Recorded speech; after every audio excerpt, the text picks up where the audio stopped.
Hello friends, welcome back to my channel True Survey. இன்னைக்கு நம்ம எந்த டாபிக் கவர் பண்ண போறோம்னு பார்த்தீங்கன்னா, red ocean versus blue ocean strategy பற்றி தான் பார்க்க போறோம். Red ocean strategy. ஃபர்ஸ்ட் இந்த ஸ்ட்ராட்டஜியில் என்ன சொல்றாங்கன்னு பார்த்துடலாம். This represents all the industries that R currently in existence and the market spaces are known. அதாவது இந்த ஸ்ட்ராட்டஜிக்குள்ள என்னென்ன இண்டஸ்ட்ரிலாம் வரும்னு பார்த்தீங்கன்னா, எந்த இண்டஸ்ட்ரிலாம் ஆல்ரெடி இன் எக்ஸிஸ்டன்ஸை இருக்கோ அவங்க எல்லாமே will be covered under red ocean strategy. And அவங்க மார்க்கெட் ஸ்பேஸ் என்னன்னு சொல்லி அவங்களுக்கு ஆல்ரெடி தெரிஞ்சிருக்கும். And in this oceans, boundaries are defined and accepted the competitive rules. நமக்கு ஆல்ரெடி எக்ஸிஸ்டன்ஸ்ல இருக்கிறதுனால நான் மேக்ஸிமம் என்னோட எவ்வளோ நான் புஷ் பண்ண முடியும் அப்படின்னு சொல்லி எனக்கு அதை பவுண்டரிஸ் எனக்கு எவ்வளோன்னு தெரிஞ்சிருக்கும். And competitive rules and regulation சொல்லி இருக்கும் தெரியுமா. இப்போ என்ன மாதிரி இருக்க இண்டஸ்ட்ரீஸ்க்கு ஒரு சில ரூல்ஸ் அண்ட் ரெகுலேஷன்ஸ் இருக்கும். ஸோ அதோட மேக்ஸிமம் ரூல்ஸ் என்ன அப்படின்னு சொல்லி எனக்கு வந்து ஆல்ரெடி லேட் டவுனாக இருக்கிறதுனால நான் அதே ஃபாலோ பண்ணிக்கலாம். As the market gets crowded, profits and growth are reduced. crowdedன்றது நான் வந்து பீப்புளை சொல்லலை, என்ன மாதிரி சிமிலர் டைப் ஆஃப் இண்டஸ்ட்ரீஸ் வந்து நிறைய இருக்கும். ஸோ அப்படி இருக்கிறதுனால என்ன ஆகும், ப்ராஃபிட்ஸ் வந்துட்டு எனக்கு ரெடியூஸ் ஆகும். ப்ராஃபிட் ரெடியூஸ் ஆகும், ஆனால் ஆட்டோமேட்டிக்காக நான் க்ரோத்துமே ரெடியூஸ் ஆகிடும். And here the concentrate markets will be highly competitive. And நிறைய சிமிலர் டைப் ஆஃப் இண்டஸ்ட்ரீஸ் இருந்தால் இன்னொரு டிஸ்அட்வான்டேஜ் என்னது, ஹைலி காம்படிட்டிவாக இருக்கும். நம்ம வந்து நம்மளோட ஃபுல்லஸ்ட் கொடுக்க வேண்டியதாக இருக்கும் in regarding of growth of industries. Next, products become நைக்னா என்னது, நம்மளோட இண்டஸ்ட்ரீஸ் வந்து ரொம்பவே மக்களுக்கு யூஸ்ஃபுல்லாக இருக்கும், தெரிஞ்சிருக்கும், நல்ல பிரபலமா இருக்கிறதுனால நம்மளோட ப்ராடக்ட்ஸ் எல்லாமே வந்து மக்களுக்கு தெரிஞ்சிருக்கும். அதுதான் வந்து நைக்கு. அண்ட் கட் த்ரோட் காம்படிஷன், இந்த வேர்ட் வந்து ஒரு key word. Red ocean strategy பத்தி பேசுறப்போ கட் த்ரோட் காம்படிஷன்றது ஒரு கீ வேர்ட் இங்க. ஸோ கட் த்ரோட் காம்படிஷன் அப்படின்னு பாத்தீங்கன்னா, இந்த டைப் ஆஃப் காம்படிஷன்ல ரொம்ப அக்ரெசிவா இருப்பாங்க. என்ன ஆனாலும் பரவாயில்ல, நம்ம பிசினஸ்க்கு நம்ம வந்து நல்லா ப்ராஃபிட் ஏர்ன் பண்ணணும் அப்படின்னு ரொம்ப காம்படிட்டிவா இருப்பாங்க. இந்த கட் த்ரோட் காம்படிஷன்ல turns the ocean bloody, hence the term red ocean. So இதனால தான் நமக்கு ரெட் ஓஷன் அப்படின்ற பேர் வந்து நமக்கு கிடைச்சது. These market will be riskier for new startup company. இப்போ நீங்களே பாருங்க, நம்மள மாதிரி நிறைய வெல் வர்ஸ்ட் இண்டஸ்ட்ரீஸ் ஆல்ரெடி நமக்கு இண்டஸ்ட்ரியில இருக்கிறதுனால நான் புதுசா வந்து இப்பதான் ஒரு டைப் ஆஃப் இண்டஸ்ட்ரியை கம்பெனி கொண்டு வரேன் அப்படின்னா அப்போ ஆட்டோமேட்டிக்கா நம்ம அதுக்கு ரிஸ்க் வந்து ஹையரா இருக்கும். ஸோ அதுதான் இந்த பாயிண்ட் சொல்லியிருக்காங்க. அண்ட் இதோட எக்ஸாம்பிள் என்னன்னு பாத்தீங்கன்னா automobile companies. Next, blue ocean strategy பத்தி பார்க்கலாம். This was first coined by W. Chan Kim and Rene Morgan in their book Blue Ocean Strategy. இது வந்து நமக்கு MCQல கேட்க சான்சஸ் இருக்கு, ஸோ இதை நோட் பண்ணிக்கோங்க. According to them, blue oceans denote all the industries which are currently not in existence. நம்ம அங்க என்ன பார்த்தோம், which are currently in existence வந்து யாரு, ரெட் ஓஷன். நாட் இன் எக்ஸிஸ்டன்ஸ்னா யாரு, blue ocean. And remain unexplored and unknown. So இந்த type of மார்க்கெட்ஸ்ல பாத்தீங்கன்னா அந்த மார்க்கெட் வந்து இண்டஸ்ட்ரியில எக்ஸிஸ்டன்ஸாவே இல்லை, அதாவது அவைலபிளாவே இருக்காது. அண்ட் அந்த ஒரு டைப் ஆஃப் ப்ராடக்டை பத்தி, அந்த மாதிரி ஒரு விஷயம் இருக்கிறத பத்தி நம்ம என்ன பண்ணிருப்போம், அன்எக்ஸ்ப்ளோர்டா இருக்கும்.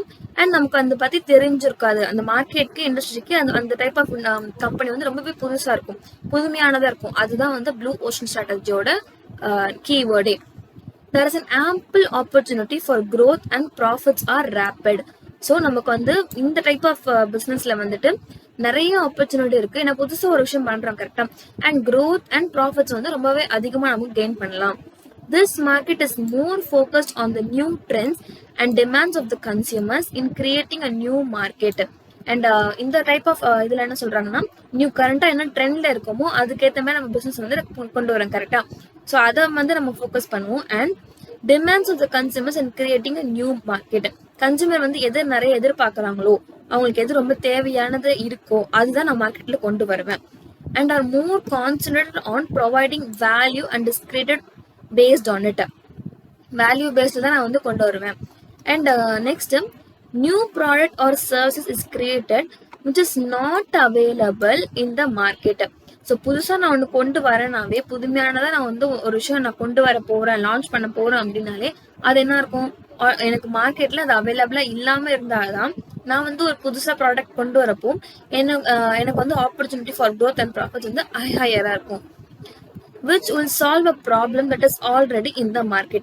And இந்த மாதிரி ஒரு விஷயத்த நான் பண்றதுனால எதையும் நான் கன்சிடர் பண்ணலாம். ஆல்ரெடி மார்க்கெட்ல ஒரு பிரச்சனை இருக்கு அப்படின்னா அதை சால்வ் பண்றதுக்கு நான் புதுசா ஒரு ப்ராடக்ட் லான்ச் பண்ணுவேன்.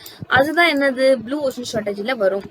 And this pays more attention to innovation and value aspects. And இந்த மாதிரி நான் லான்ச் பண்றப்போ என்ன புதுமைப்படுத்துறதுனால இன்னோவேஷன் அண்ட் வேல்யூ ஆஸ்பெக்ட் பேஸா வச்சு நான் ப்ராடக்ட் லான்ச் பண்ணுவேன். அண்ட் இதோட எக்ஸாம்பிள் என்னன்னு பாத்தீங்கன்னா ஸ்விக்கி கம்பெனியை சொல்லலாம்.